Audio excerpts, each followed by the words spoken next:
इस कार्यक्रम के पुण्यार्चक हैं श्री कंवर लाल जी, महावीर प्रसाद जी पाटनी, आर के ग्रुप, मदनगंज, किशनगढ़, राजस्थान।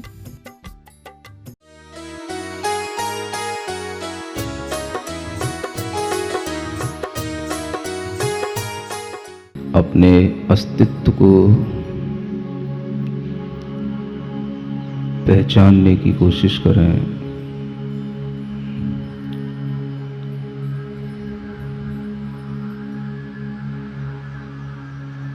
जिस चेतना से मेरा अस्तित्व मुझे महसूस हो रहा है, वह चित पदार्थ ही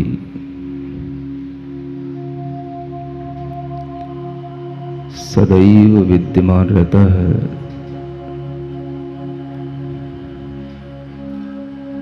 मैं सत्य हूँ।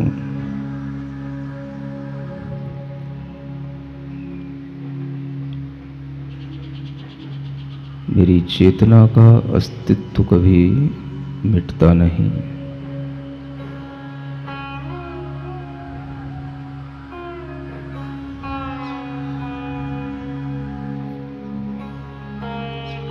शरीर उस चेतना की एक परिणति है,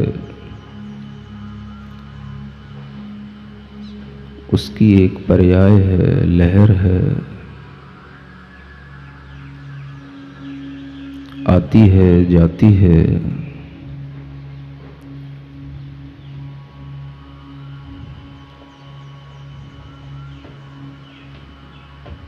मेरा चित्त चैतन्य आत्मा सदैव सत रूप में विद्यमान है।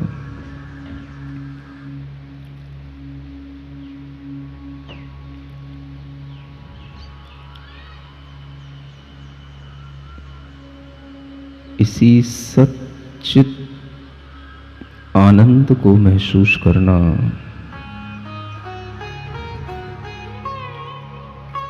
सत्य है, यही धर्म है।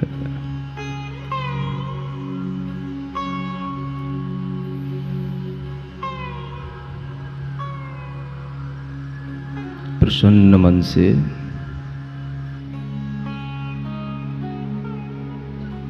अपनी चेतना के उस आनंद के स्रोत को देखें जहां परम शांति है।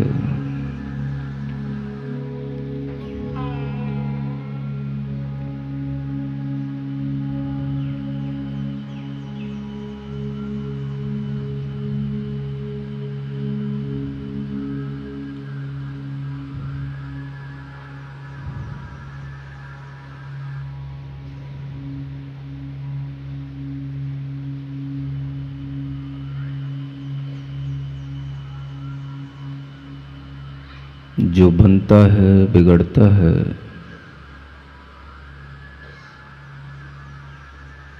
जिसका जन्म होता है मरता है, वह मैं नहीं हूं।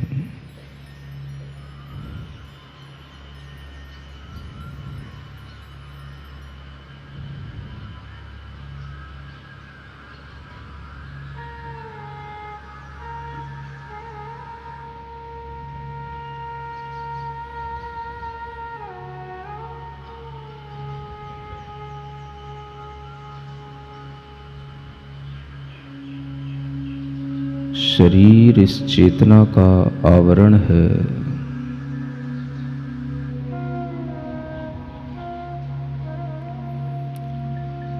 प्रसन्न मन से उस चेतना का अनुभव करें जो सदैव सच्चित आनंदमय है।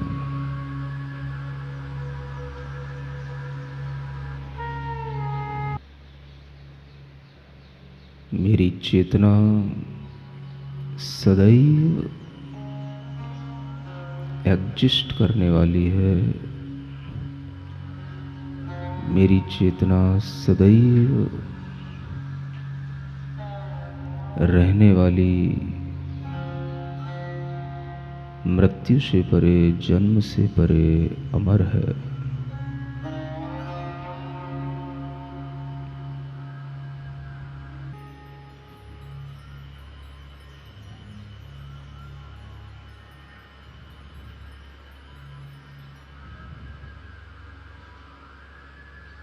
दोनों हाथ ऊपर आकाश में उठाएं, आंखें बंद रखते हुए।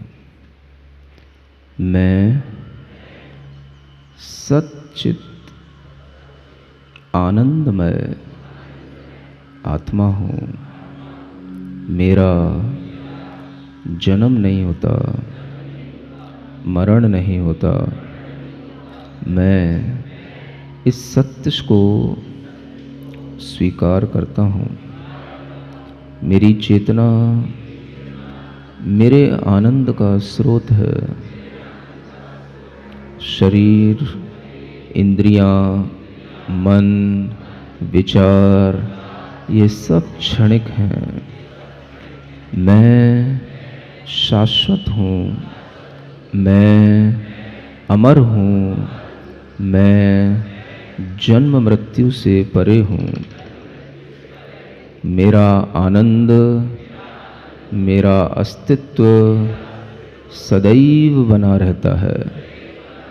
मैं कभी मिट नहीं सकता। मेरी चेतना, मेरा अस्तित्व कोई मिटा नहीं सकता। मैं शाश्वत हूँ, शाश्वत हूँ, शाश्वत हूँ। धीरे धीरे अपने हाथ नीचे लाएं, उसी ध्यान भाव में बैठें।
अपनी हथेलियां घिसकर आंखों पर रखें।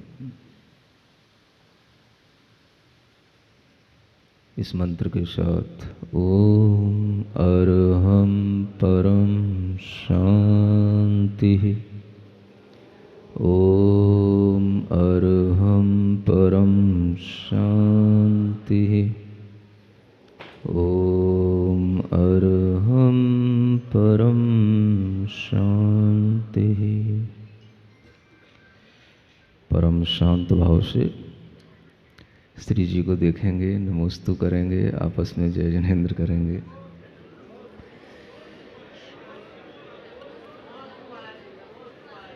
और आगे शांति शांति। और आगे सत्य धर्म को समझने की भावना से बैठे रहेंगे। आपने ये तो महसूस कर ही लिया है कि क्रोध, मान, माया और लोभ ये आत्मा के स्वभाव नहीं है।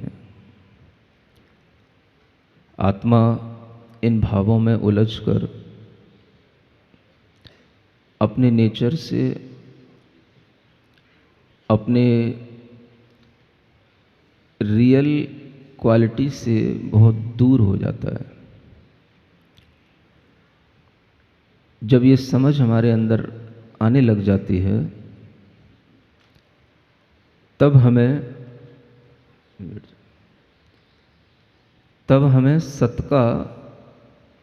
सत्य का कुछ आभास सा होता है।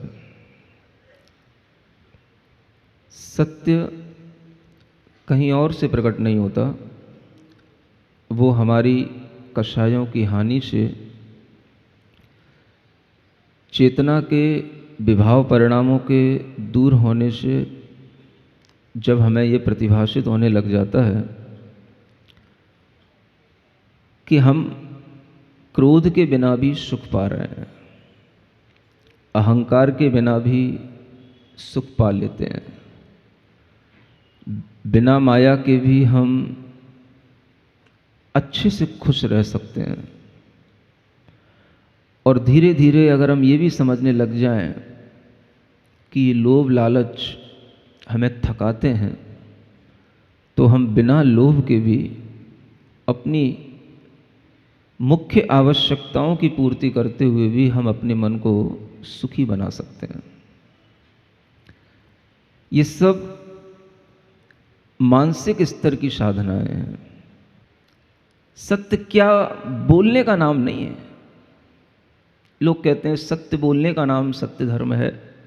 हो सकता है ये भी परिभाषा, लेकिन पहली परिभाषा तो मुझे ये समझ में आती है कि अगर आपने सत्य को पहचाना नहीं, सत्य का कभी आपने अनुभव किया नहीं, तो आप सत्य क्या बोलेंगे। आपकी वाणी में वही निकलेगा जो आपके भीतर होगा, और अगर आपके अंदर सत्य का कुछ भी स्पर्श हुआ है, आपने सत्य की अनुभूति की है, तो आपकी वाणी से निकलने वाली हर बात सत्य होगी। सत्य बोलने वाला धर्म बाद में होता है, अनुभूति वाला पहले होता है। इसलिए सत्य अनुभव की चीज है। सत्य मौन पूर्वक महसूस करने की चीज है। आप देखेंगे जितना भी दुनिया में महापुरुष हुए और उन्होंने जितना भी सत्य की अनुभूति की, सत्य को समझते हुए वो मौन रहे। हम सत्य को बोलने की चेष्टा करते हैं, हमें सिखाया जाता है सत्य बोलो। मुझे लगता नहीं कि ये बात सही है। सत्य बोलने में भी आपका अहंकार आ जाता है। मैं कई बार देखता हूं लोगों को जो कहते हैं कि महाराज मुझे गलत बात पसंद नहीं है, मैं तो सत्य बोलता हूं, सत्य कह देता हूं, लोग मुझसे बुरा मान जाते हैं, मेरी बात को बुरा मानते हैं।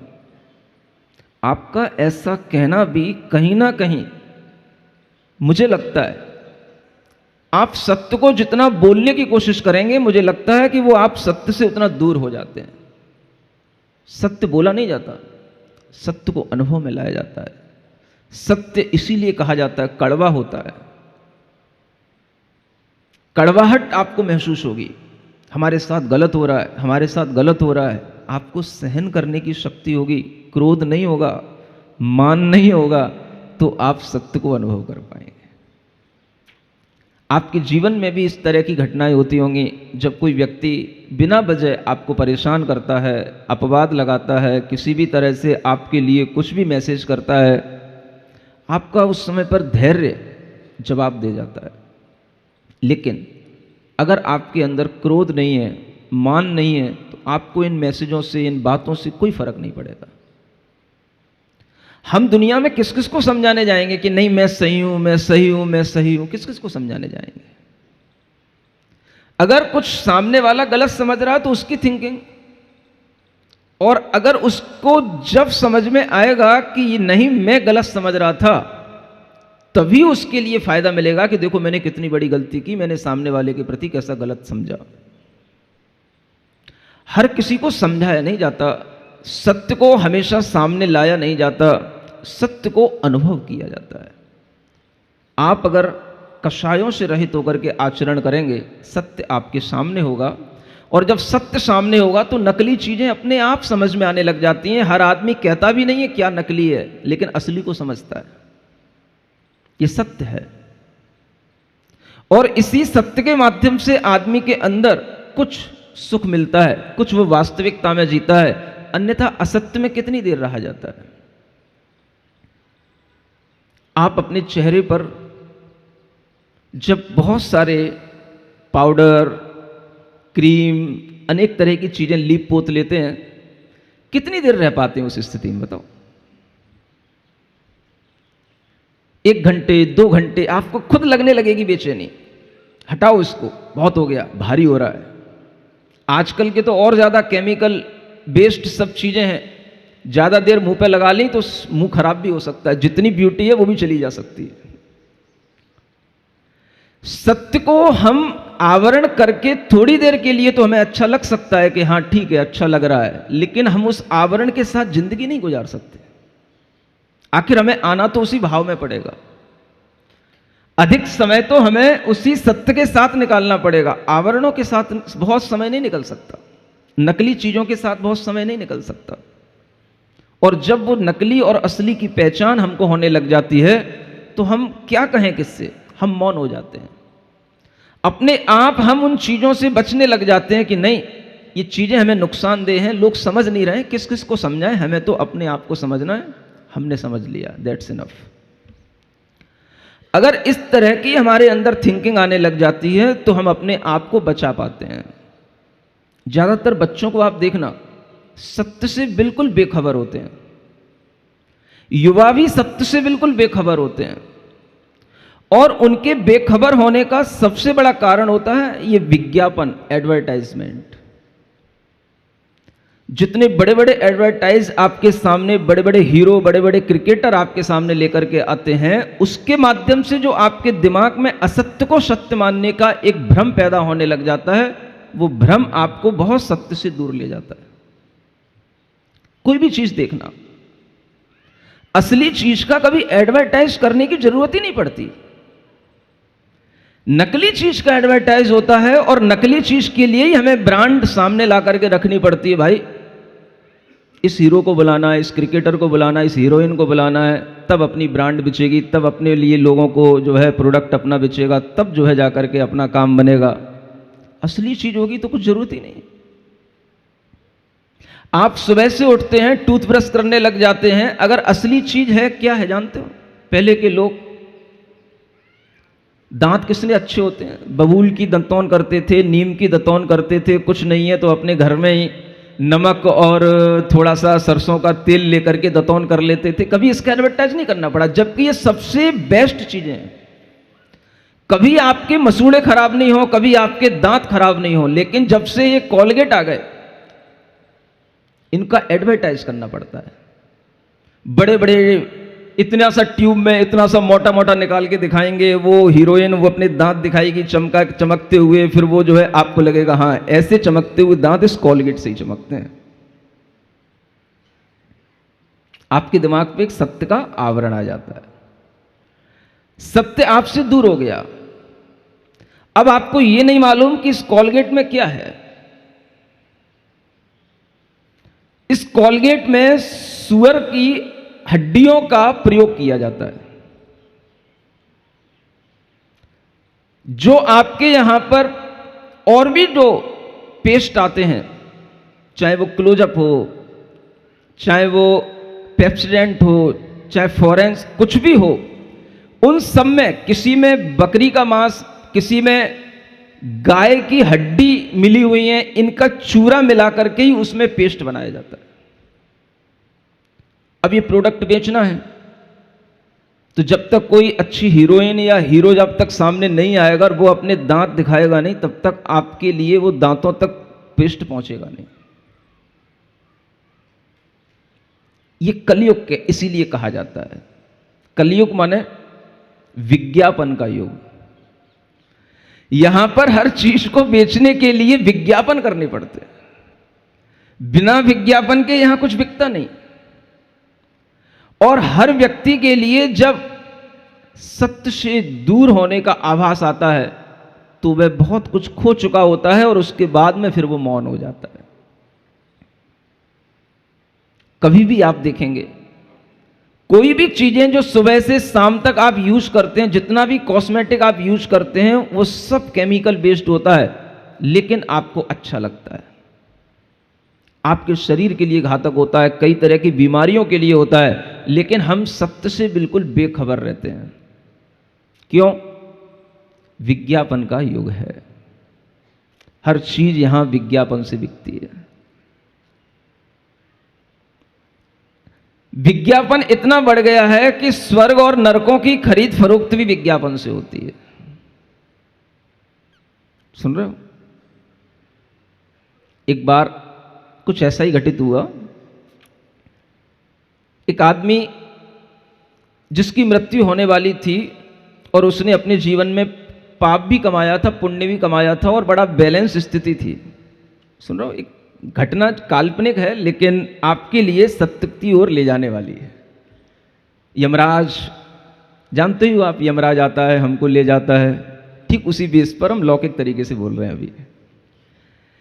यमराज को चिंता हुई कि भाई इस आदमी का पुण्य और पाप दोनों बैलेंस है, इसको हम कहां ले जाएं। नहीं समझे? अगर पुण्य अधिक होगा तो स्वर्ग में ले जाता, पाप अधिक होता तो उसको नरक में ले जाता। अब वो यमराज भी थोड़ा सा चक्कर खा गया कि अब हम इसको कहां ले जाएं। तो उसने सोचा कि भाई चलो इसी से पूछ लेते हैं, इसी को दिखा लेते हैं। तो उस आदमी से कहा कि भाई बताओ आपको कहां चलना है। बोले आपका पुण्य और पाप दोनों बैलेंस है, आप स्वर्ग भी जा सकते हो, नरक भी जा सकते हो, दोनों ऑप्शन आपके पास है, बताओ क्या चूज करना है। वो आदमी कहता है पहले मैं दिखाओ तो स्वर्ग में होता क्या है। ठीक है चलो भाई दिखा देते हैं। यमराज उसको स्वर्ग में ले गया और वहां स्वर्ग में जाकर के देखा तो जो दिखाया जा रहा था स्वर्ग में, मतलब जो उसका एडवर्टाइज था स्वर्ग का, वो कुछ इस तरीके का था कि वहां पर लोग बिल्कुल ऐसे बैठे थे शांत, वो मरम नमे कर रहे थे।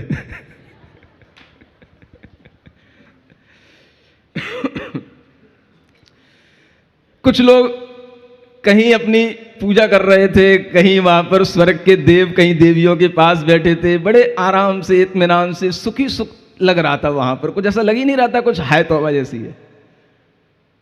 उस आदमी ने देखा यहां तो कुछ है ही नहीं है, सब शांति से बैठे हैं, सब बिल्कुल अपने में पड़े से हैं, कुछ यहाँ कुछ है ही नहीं है।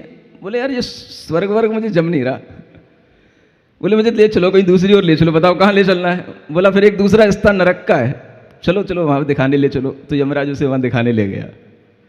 अब जब वहां जाकर के उसने देखा तो वहां पर उसे देखने को मिला लोग खूब पार्टियां कर रहे हैं, खूब एंजॉय कर रहे हैं, खूब ड्रिंक कर रहे हैं, खूब मस्ती कर रहे हैं, खूब इधर उधर डोल रहे हैं, खूब चिल्ला रहे हैं। बोले यार ये है जिंदगी। तो उसे नरक का वह दृश्य पसंद आया और उसने यमराज से कहा कि मुझे यहीं छोड़ दो, यहीं पर मस्ती करूंगा, यही जिंदगी है। यमराज ने उससे कहा देख पहले सोच ले, एक बार मेरे हाथ से अगर लिखा पढ़ी हो गई फिर तो समझ रहे हो ना, समझदार लोगों के लिए कहा जा रहा है कि अगर एक बार मैंने तुझे नरक में पहुंचा दिया तो फिर मैं निकाल नहीं सकूंगा, क्योंकि वहां पे अकाल मृत्यु नहीं होती, फिर वहां बीच में निकल के नहीं आएगा तू। समझ आ रहा है? फिर वहीं पर रहना पड़ेगा जितनी आयु है। सोच ले पहले, चाहे स्वर्ग की टिकट कटा ले चाहे नरक की टिकट कटा ले। लेकिन उस आदमी का मन नहीं माना। बोले वहां स्वर्ग में क्या, वहां सब सोते से पड़े हैं, यहां अच्छा एंजॉय हो रहा है, यहां अच्छी मस्ती हो रही है, अपन तो यही रहेंगे। तो उसने कहा नहीं नहीं यमराज, मैंने डिसाइड कर लिया है, आप मुझे नरक की टिकट दे दो। सुन रहे हो? सुन रहे हो कि नहीं सुन रहे हो? किसकी टिकट ले ली उसने? अब जब नरक की टिकट ले ली तो नरक में जब वो गिरा, नरक में जब पहुंचा तो वहां उसका जो वेलकम हुआ वो वैसे ही हुआ जैसा जैन शास्त्रों में बताया जाता है।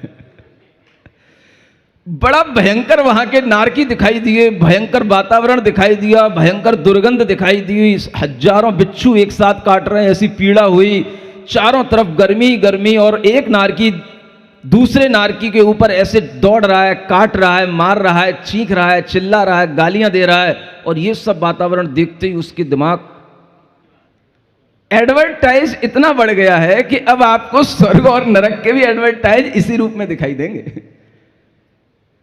इस दृष्टांत से यह भी समझने की कोशिश करना कि अगर आज आपको ये होटलों क्लबों की मस्तियां दिख रही हैं तो ये सब नरक के एडवर्टाइज हैं, यूं समझने की कोशिश करना।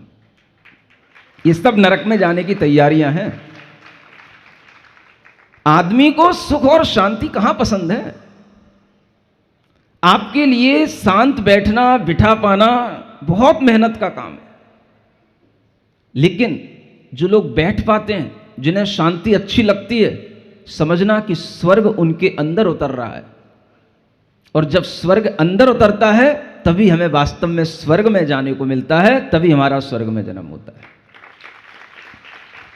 ये स्वर्ग और नरक का सत्य हमारे सामने बना रहना चाहिए और इस सत्य से हमें वाकिफ होना चाहिए। अगर हम इस सत्य को समझते रहेंगे, जानते रहेंगे, तो हमें समझ में आएगा कि अगर आज हमें दुनिया में तरह तरह का ग्लैमर दिखाई दे रहा है, तो ये सब हमें नरक की ओर ले जाने के लिए सब एडवर्टाइज किए जा रहे हैं। घटना काल्पनिक है, लेकिन सत्यता उसमें ढूंढी जा सकती है। उस एडवर्टाइज के माध्यम से हम ये समझ सकते हैं कि कहां कहां पर हमें भटकाया जाता है, कहां कहां पर हमारे लिए दुनिया में इस तरह से हमें बेखबर किया जाता है, और हम झूठ को सत्य मान करके उसको जिंदगी भर ढोते हैं। झूठ को सत्य मान करके उसे हम चलते हैं, लेते हैं, खरीदते हैं, स्वीकारते हैं और उसी में हम जीते हैं। हम जानते हैं जो हमारे लिए साबुन है, किसी भी तरह के हमारे लिए कॉस्मेटिक आइटम हैं, किसी भी तरीके के ये जो पेस्ट आदि हैं, इन सब की अगर आप सच्चाई देखोगे, जितनी ब्रांडेड चीज़ें आपको दुनिया में मिल रही हैं, ये सब नॉनवेज प्रोडक्ट से मिलकर के बनती हैं, लेकिन आप उनका यूज किए बिना रहते नहीं। क्यों? क्योंकि हम जब दूसरे को भी वैसा ही करता हुआ देखते हैं तो फिर हम वही सत्य समझ लेते हैं। इसलिए कहा गया, व्यक्ति सत्य के निकट वो आएगा जिसने अपनी कषायों की कमी कर ली हो। अगर आपके अंदर लोभ लालच नहीं है तो आप सत्य के निकट आएंगे। आपको अपना अहंकार, अपना घमंड नहीं दिखाना है दूसरे को, तो आप सत्य के निकट आएंगे। आपके अंदर किसी भी तरह का छल कपट करने की भावना नहीं है, तो आप सत्य के निकट आएंगे। ये सत्य यहां से शुरू होता है। इसलिए मैंने कहा कि एक चरण कल पूरा हो गया, अब ये दूसरा चरण आपके लिए शुरू हो रहा है। और ये दूसरे चरण के बीच का भी ये अभी एक बॉर्डर लाइन है। सत्य सही ढंग से जो चरण कल से शुरू होगा, वो प्रैक्टिकल लाइफ में वो चरण शुरू होता है। ये दोनों के बीच का एक ब्रिज है। हम क्या करके आए, क्या हमने अनुभूत किया, वहां से हम कहां तक आए, और यहां पर आने के बाद में अब हमें किस ओर बढ़ना है, वो हमें आगे शुरू होगा, वो हमें आगे मिलेगा। तो सत्य एक बीच की स्थिति है, जब हम कषायों की कमी से उस ट्रुथनेस को हम पहचान सकते हैं कि what is truth in this universe. अगर हमें यह समझ में आने लग जाए कि सत्य क्या है, तो सबसे पहला सत्य यह है कि शरीर मिटता है, शरीर का जन्म होता है, लेकिन चेतना अमर होती है। आप शरीर के जन्म की खुशी में ये बैलून टांगते हैं, समझ आता है, इनको फुलाते हैं, लेकिन सत्य क्या है? फूले रहना इनका स्वभाव नहीं है। धीरे धीरे इनकी एयर निकलती चली जाएगी, निकलती चली जाएगी, और ये फिर अपने उसी फॉर्म में आ जाएगा जहां से आपने शुरू किया था। इट इज ट्रुथ, इसको बोलते हैं सत्य। थोड़ी देर के लिए हम सत्य को और रूप में ले जाते हैं, लेकिन वो उस रूप में टिक नहीं सकता है, वो गिरेगा, अपने आप फूटेगा, अपने आप उसकी एयर पास हो जाएगी, अपने आप वो अपने नॉर्मल फॉर्म में आ जाएगा, और फिर हमें लगेगा कि वास्तव में जीवन को चलाने के लिए भी हम इसी तरीके के अपने मन के गुब्बारे फुलाते रहते हैं, उनमें हम हवा भरते रहते हैं। लेकिन वो हवा कब तक? एक दिन की ना, एक दिन के बाद में सब हवा निकल जाएगी। उसके बाद में फिर हम उसी सत्य पर होंगे, उसी जीवन पर होंगे, लेकिन हमारे मन के अंदर उस सत्य की पहचान हो जानी चाहिए। जिस तरह से उस बैलून की पर्याय हमें लाल, पीली, सफ़ेद, फूली हुई अनेक रूपों में दिखाई पड़ती है, ऐसे ही हमारी चेतना की पर्याय शरीर के रूप में अनेक रूप धारण करती है, लेकिन चेतना तो हमेशा चेतना बनी रहती है। ऐसा जब हमारे अंदर सत्य प्रतिभाषित होने लग जाता है, तब हमें ऐसा लगता है कि इस दुनिया में आप कह जरूर रहे हो बहुत, दुनिया में बहुत सक्सेस है, दुनिया में बहुत प्रोग्रेस है, दुनिया प्रोग्रेसिव है, लेकिन कुछ ऐसा लगता नहीं है। जब हमारे सामने दुनिया की किसी भी तरह की तस्वीर लाई जाती है और हम उसका डिसेक्शन करते हैं, किसी भी तरह से हम उसको देखते हैं, उसकी रियलिटी तक पहुंचते हैं, तो हमें लगता है कि लोग सत्य से बहुत दूर हैं। आपको कैसे इस दुनिया का परिचय कराया जा सकता है? कुछ लाइनें आपके सामने कह रहा हूं, समय कम है इसलिए। दुनिया में तरक्की की नुमाइश तो देखिए, इंसान की इस दौर में ख्वाहिश तो देखिए। दुनिया में तरक्की की नुमाइश तो देखिए, इंसान की इस दौर में ख्वाहिश तो देखिए। गेहूं अनाज बीज परदेश जा रहे, परदेश से फिर देश में ये खाद ला रहे। खेती को खत्म करने की साजिश है चल रही, मुर्गी के दाने मछलियों की खेती बढ़ रही।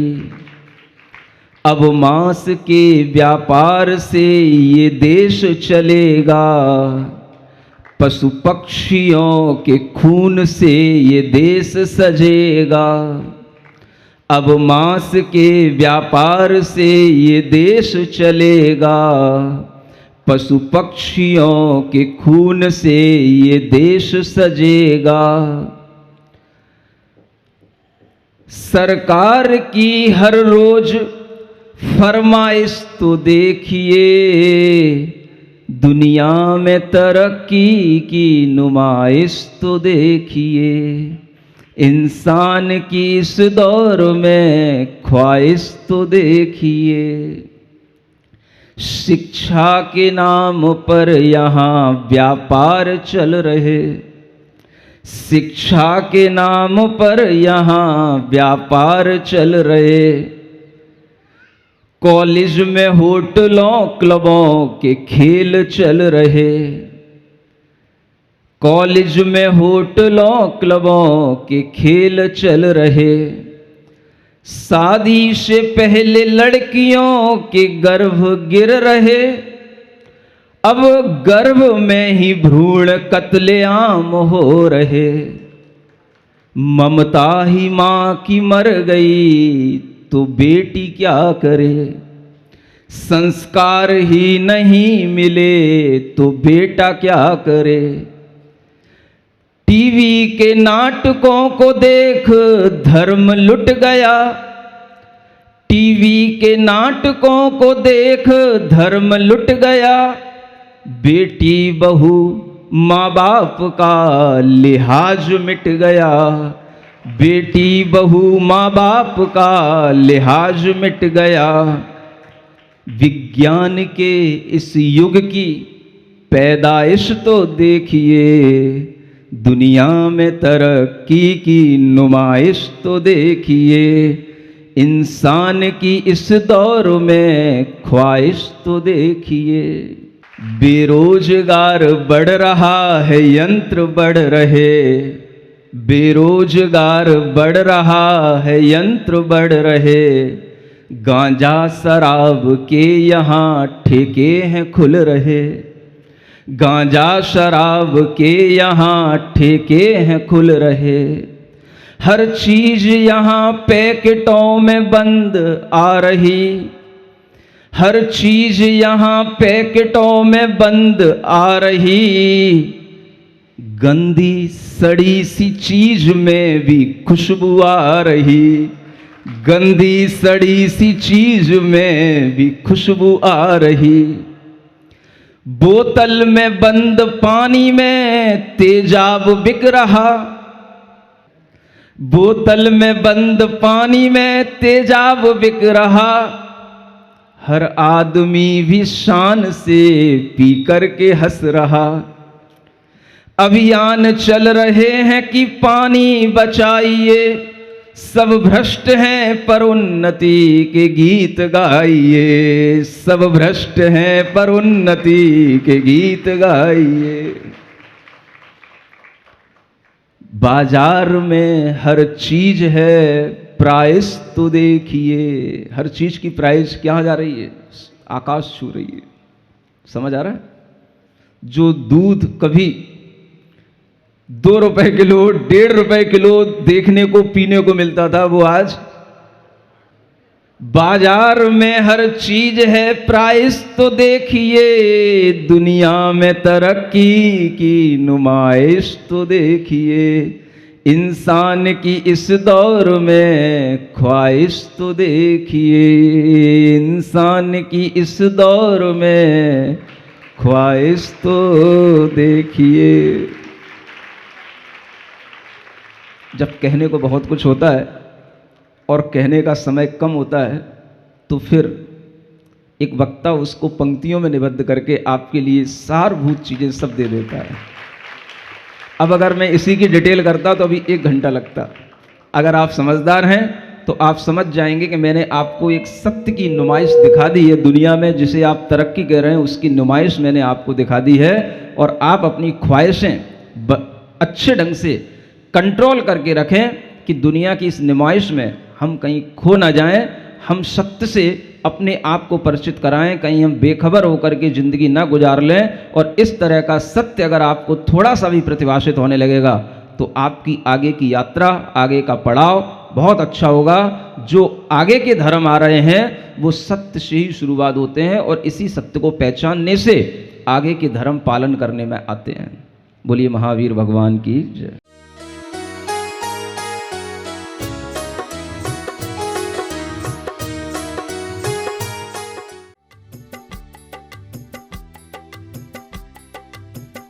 इस कार्यक्रम के पुण्यार्चक थे श्री कंवर लाल जी, महावीर प्रसाद जी पाटनी, आर के ग्रुप, मदनगंज, किशनगढ़, राजस्थान।